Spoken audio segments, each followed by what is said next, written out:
बिनते फातिमा और निकम लाहौर से। और आज जो है दूसरी सहरी यहाँ पे जो है इन माओं के लिए तैयार हो रही है। और इसमें जो है सालन में इन माओं के लिए आलू मटर और साथ में चिकन है और ये जो है वो भी रेडी हो चुके हुए हैं। और देखते हैं जी ट्रे में इन माओं के लिए आज है आलू मटर चिकन, साथ में रोटी है, चाय है और दही चीनी के साथ। लीजिए चलते हैं जी, माओं को सर्व करते हैं।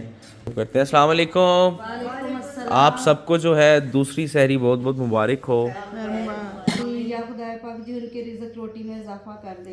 या खुदा पाक जी इसके अलावा जो हमारा ख्याल रखते हैं, या अल्लाह पाक तो उनका ख्याल रख। या अल्लाह पाक तो उनको सेहत तंदुरुस्तियों से नवाज दे। या खुदा पाक जी उनको ना दे। जैसे आप लोग शुरू करें सहरी।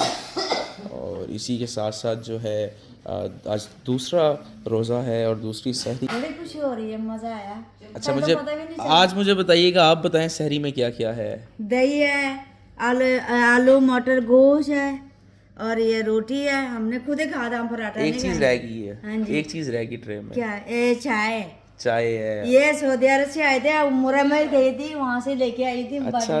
हाँ जी, कितने नहीं जी, इसी के साथ साथ जो है इस रमज़ान में अपनी ज़कात एहतियात में इन माओं को ज़रूर याद रखिएगा और इनकी छत के सहारे में इनके लिए जो है वो मदद की करें।